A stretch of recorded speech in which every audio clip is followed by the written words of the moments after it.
Bon, j'étais pas partie pour faire une vidéo là-dessus, mais quand j'ai vu le niveau de stress et d'énervement de mes collègues aujourd'hui, alors qu'ils venaient tout juste de rentrer de vacances, je me suis dit, il faut faire une vidéo sur comment survivre à sa rentrée. Oui, parce que la rentrée, c'est souvent synonyme de grosse charge mentale en fait. Entre la reprise de ton boulot, où t'as peut-être pas du tout envie d'être, la montagne de mails et d'urgences qui se sont accumulées pendant tes vacances, la reprise des activités scolaires des gosses et ton projet de reconversion à faire avancer, évidemment, il y a beaucoup de choses à penser. Et tout de suite, peut-être que tu as l'impression que c'est juste mission impossible. Dans cette vidéo, je te montre comment je m'organise avec 5 de mes astuces préférées pour gagner du temps et du coup réussir à garder la tête hors de l'eau. Reste bien jusqu'à la 4e astuce, je suis sûre qu'elle va beaucoup te plaire celle-là.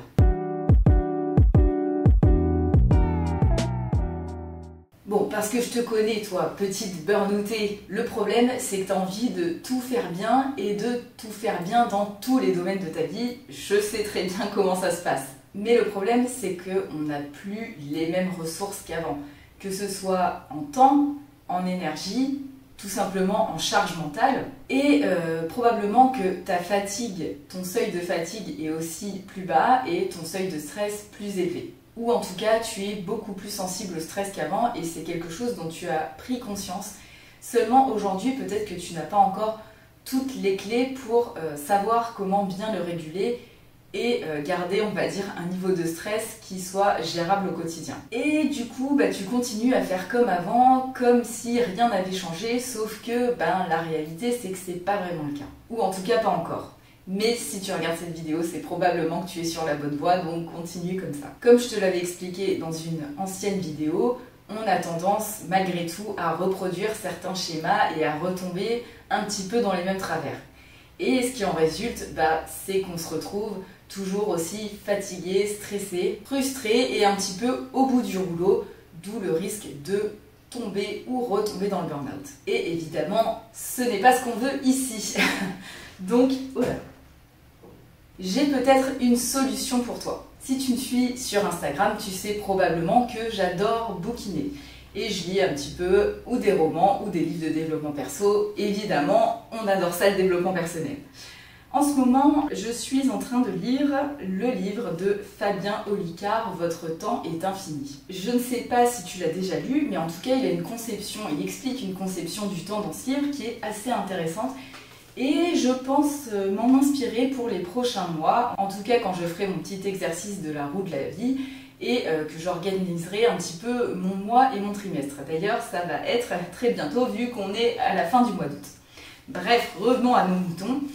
Donc, dans ce livre, ce qui est intéressant, c'est qu'il sépare les temps de vie en 5 catégories différentes, puisque tu l'auras compris, l'objectif de ce livre, enfin la promesse que je comprends, c'est de regagner du temps pour devenir non seulement productif mais aussi épanoui, donc d'avoir du temps pour faire les choses qui nous tiennent à cœur et qui sont importantes pour nous. C'est tout l'objet de cette chaîne. Pour reprendre ces 5 temps, il y a le temps professionnel, une activité ayant pour finalité une rémunération.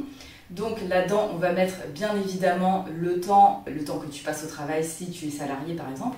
Mais chose que je ne faisais pas, et c'est vrai que c'est peut-être une erreur, c'est de mettre aussi dedans le temps donc, que tu vas passer à créer ta nouvelle entreprise ou à te former par exemple dans le but de te lancer dans ta reconversion. Le deuxième temps, c'est le temps personnel, donc une activité génératrice de plaisir mais sans autre bénéfice. Le temps personnel, pour moi, ça pourrait être jouer de la guitare, lire un roman ou faire un gâteau au chocolat. Voilà, j'ai pas du tout envie de manger du chocolat, non, pas du tout. Le troisième temps, ça va être le temps pour soi. Donc ça, c'est une activité qui te fait progresser physiquement, mentalement ou spirituellement. Donc ça va être toutes les activités sportives, toutes les lectures de développement personnel, par exemple. Tout ce qui peut être aussi journaling quand on s'en sert pour planifier ses mois, etc. Je te mettrai les vidéos à ce sujet si ça t'intéresse, puisque moi c'est une activité qui a vraiment changé ma vie. Le quatrième temps, c'est le temps obligatoire, donc tout ce qui nous donne un sentiment négatif. Par exemple, Et aussi les activités vitales, donc comme dormir, manger, se laver, on est d'accord, c'est vital, on est obligé de les faire tous les jours. Logiquement, logiquement, si on veut garantir une activité, une activité minimum, et c'est aussi donc tout ce qui va être paperasse, enfin bref, tous les trucs chiants, aller faire des courses. Aller faire des courses, par exemple, pour moi, c'est une activité obligatoire. Je n'en retire pas spécialement de plaisir, tu vois. Je ne sais pas pour toi, d'ailleurs, dis-le moi en commentaire. Mais voilà, pour moi, faire les courses, c'est pas, ça va clairement se classer dans le temps obligatoire. Si tu veux plus d'infos, évidemment, je te conseille d'acheter ce livre, vu qu'il a l'air vraiment bien fait. Tu peux le trouver d'occasion, comme moi d'ailleurs, hein. Celui-ci, je l'ai acheté d'occasion. Et ensuite, il y a le temps perdu ou le non-temps. Et là, c'est une activité qui remplit notre temps sans apport, sans être obligatoire, sans plaisir, sans déplaisir. Et du coup, c'est du temps perdu ou du non-temps. Et là-dedans, il va classer tout ce qui est regarder les réseaux sociaux, hein, le doom scrolling, regarder un film qui ne nous intéresse pas, je plaide coupable, ça aussi je l'ai fait plein de fois, et regarder une série juste par exemple pour avoir le sentiment de la finir, ça aussi je plaide coupable, des fois les séries ne m'intéressent plus du tout, mais juste parce que je veux, dans ma tête, je sais pas, il y a un truc qui me dit il faut aller jusqu'au bout, du coup je le regarde alors que franchement ça m'intéresse plus trop. Bref, comme tu peux le voir dans cette classification, souvent ce qui nous manque, au final, il y a 4 catégories qui prennent souvent le pas sur le temps pour soi, qui est le temps n'importe quoi, le temps, la fille qui ne retient rien de ce qu'elle dit, le temps personnel, voilà, et le temps professionnel pour ton projet de reconversion ou lancer ton activité d'auto-entrepreneur.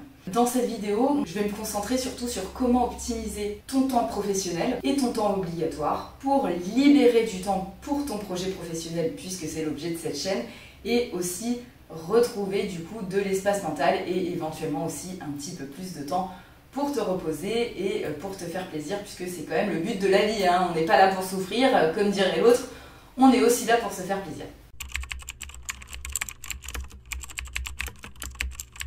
La première des choses que j'ai mis en place il y a très longtemps, et franchement ça a vraiment, je vais pas dire changer ma vie, mais presque, c'est de couper toutes les notifications sur le téléphone et sur l'ordinateur. Parce que oui, quand tu travailles au boulot et que tu as des mails qui arrivent toutes les 5 minutes, tu as une notification toutes les 30 secondes, et du coup ça te perturbe dans tes tâches, tu as juste à appuyer en bas sur la petite cloche et mettre couper les notifications si tu travailles sur Windows, parce que moi c'est vrai que ça fait très longtemps que je n'ai pas travaillé sur Mac, donc je ne me rappelle plus comment on fait, mais en tout cas sur Windows, tu appuies sur la petite cloche, tu coupes toutes les notifications et tu arrêteras de recevoir plein de trucs dont tu n'as rien à faire, parce que entre les notifications sur la nouvelle Xbox qui est sortie et le nouveau régime tendance et Jean-Michel du travail qui te demande de répondre très vite à son mail puisque c'était très urgent, franchement tu vas te sauver de l'espace mental en faisant ça.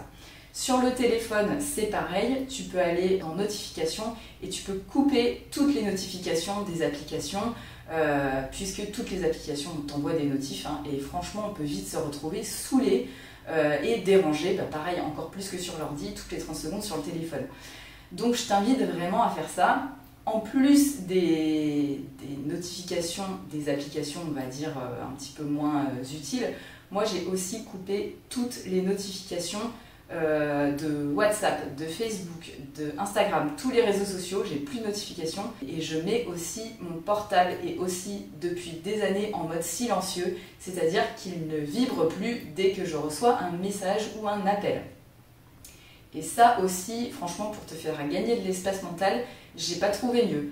Autre chose, à partir de 19 h, mon téléphone est carrément en mode nuit, il se met carrément en noir et blanc et je peux l'oublier, il se passe vraiment plus rien. Je vais pas encore jusqu'à l'éteindre parce qu'on sait jamais, et puis voilà, parce que j'ai pas l'habitude d'éteindre mon téléphone tout simplement, mais en tout cas c'est vrai que d'avoir fait ces petits changements au quotidien, franchement tu peux poser ton téléphone quelque part et l'oublier, parce que selon moi c'est vraiment la plus grosse source de charge mentale, on s'en rend pas vraiment compte, mais je t'invite vraiment à faire ces petits changements si tu le fais pas déjà au quotidien. Mais je te vois venir parce qu'on a déjà fait la réflexion, et si jamais il y a quelqu'un qui t'appelle et que c'est urgent, comment te dire les personnes qui comptent pour moi se trouve très très loin, et donc même si je touche du bois, mais même s'il leur arrive des malheurs, de toute façon, que je sois là ou pas dans les 5 minutes, ça ne change pas vraiment grand chose.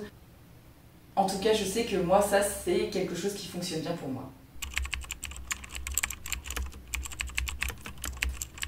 Ce qui m'emmène à mon astuce numéro 2, c'est de faire une seule tâche à la fois. Et ça, couper tes notifications, ça va vraiment t'aider.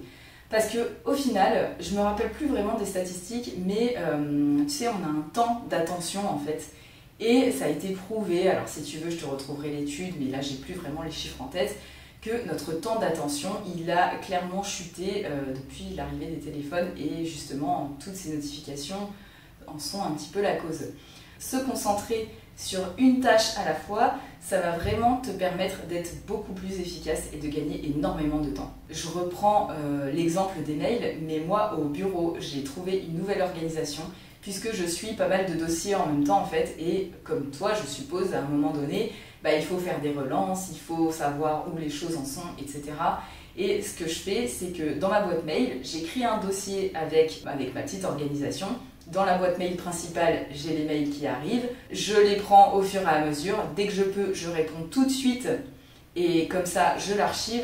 Et ceux que je dois suivre ou ceux qui attendent une réponse, peut-être pas de moi, je les laisse dans ma boîte mail. Je mets le petit drapeau rouge. Et comme ça, je peux les checker. Je peux faire un petit tour, par exemple, tous les jours ou toutes les semaines, selon l'importance de la chose.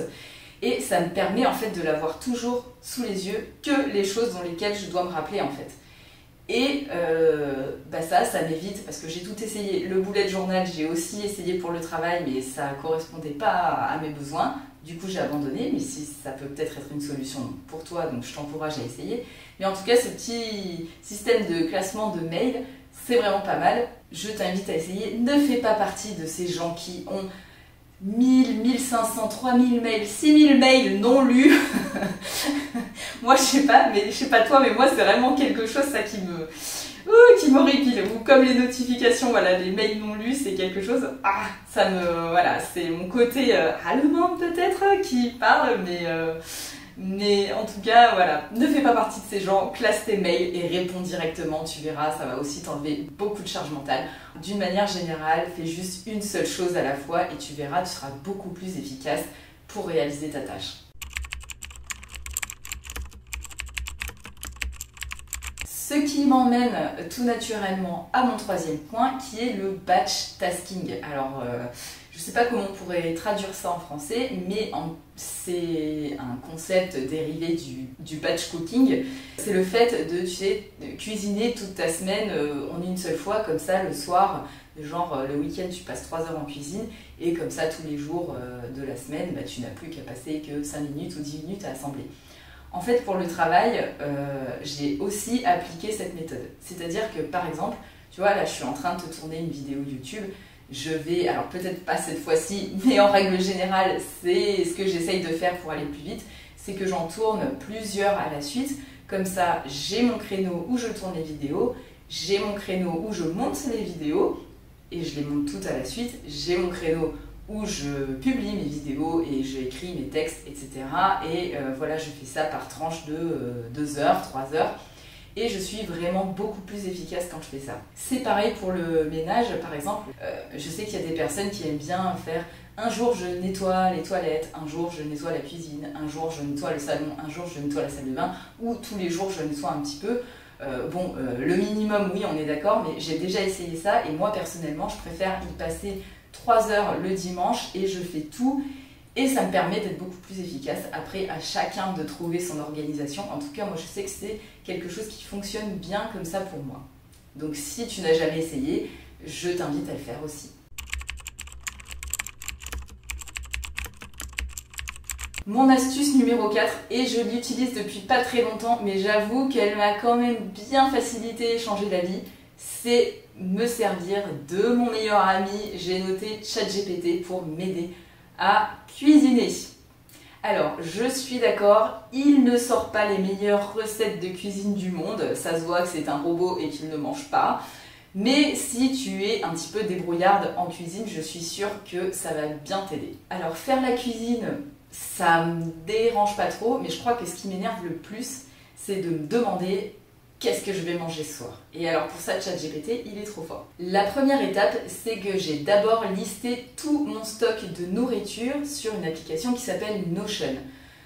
Tu peux aussi le faire une bête list dans un email ou sur un document Word, mais comme je me sers de Notion pour faire plein d'autres choses, je l'ai mis là-dessus. C'est une liste que je mets régulièrement à jour, donc à chaque fois que je prends quelque chose, que je mets quelque chose dans mon frigo ou dans mes placards, et je prends cette liste et je la copie-colle dans ChatGPT.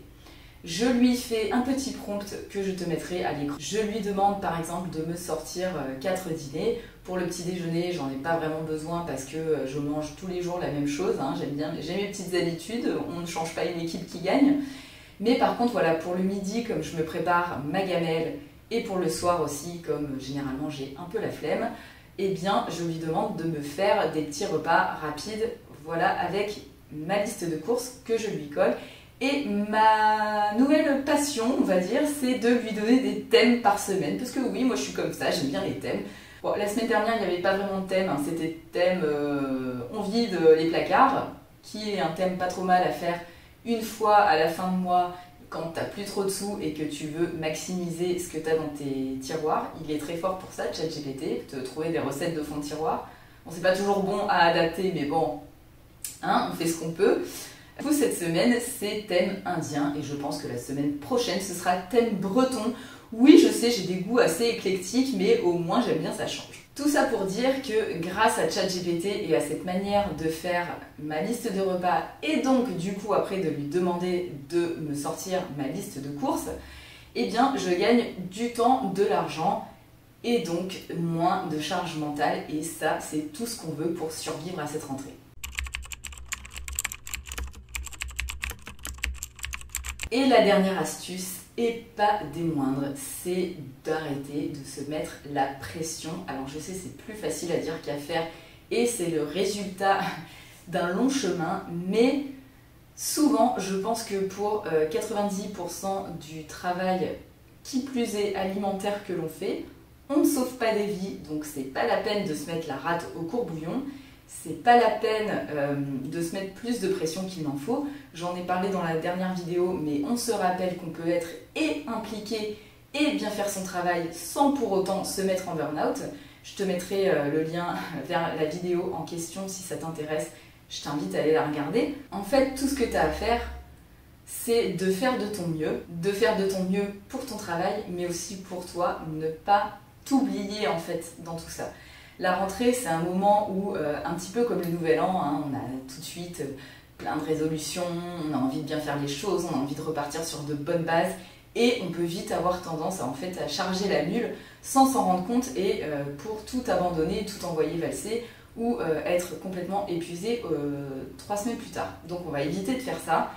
Donc on ne se met pas la pression. On se rappelle que les gros projets comme par exemple une reconversion, changer de travail, réorganiser toute sa vie, ça prend du temps et il ne faut pas oublier d'être bienveillant avec soi-même. Et dernière chose, petite astuce bonus, mais qui paraît évidente pour moi, j'en ai déjà parlé, mais justement avec l'humeur massacrante des collègues au travail aujourd'hui, on se rappelle que un petit bonjour, un petit merci, un petit sourire, ça c'est du lubrifiant social qui peut permettre vraiment de te faire passer une meilleure journée au boulot et d'adoucir les choses avec tes collègues si c'est un petit peu compliqué, si tu es dans une ambiance de travail toxique. Donc pense-y et tu peux aussi faire un petit rappel à tes collègues hein, s'ils oublient un petit peu ces règles de temps en temps, bien sûr, dans le respect et la bienveillance comme d'habitude. On essaye de ne pas se mettre tous ses collègues à dos, hein, on est d'accord. C'est en te mettant moins de pression que tu arriveras à avancer comme tu le souhaites dans tous tes projets, dans la joie et la bonne humeur, puisque c'est ce qu'on veut. En parlant de septembre et de nouveaux projets, j'ai moi aussi un petit projet pour toi. Je prévois de lancer un challenge qu'on va faire tous ensemble pendant tout le mois de septembre. L'objectif, c'est de t'aider à poser les bases de ton projet professionnel, d'autant plus si tu es submergé par tes émotions et par ton stress à l'idée de reprendre cette rentrée. Ce challenge, il va être pour toi. Il va te permettre d'avancer petit à petit avec des petites actions actionnables tous les jours. bien sûr des petits exercices introspectifs, tu vas voir. Je pense que ça va être bien sympa et ce sera sous forme de petites vidéos à suivre tous les jours. Tu peux t'inscrire évidemment en t'abonnant sur la petite cloche ou tu peux également rejoindre le groupe Facebook. Le lien est en dessous dans la description. L'objectif, c'est bien sûr de partager avec des personnes qui sont dans la même situation que toi. Donc n'hésite pas, viens nous rejoindre, ça va être sympa, c'est gratuit et c'est l'occasion aussi de partager ton quotidien qui peut parfois être un petit peu lourd dans cette rentrée. Donc viens, tu verras, ce sera bien. Sur ce, je vais aller manger mon petit carré de chocolat. Il ne me reste plus qu'à te souhaiter une très bonne rentrée et je te dis à la semaine prochaine pour une nouvelle vidéo. Ciao!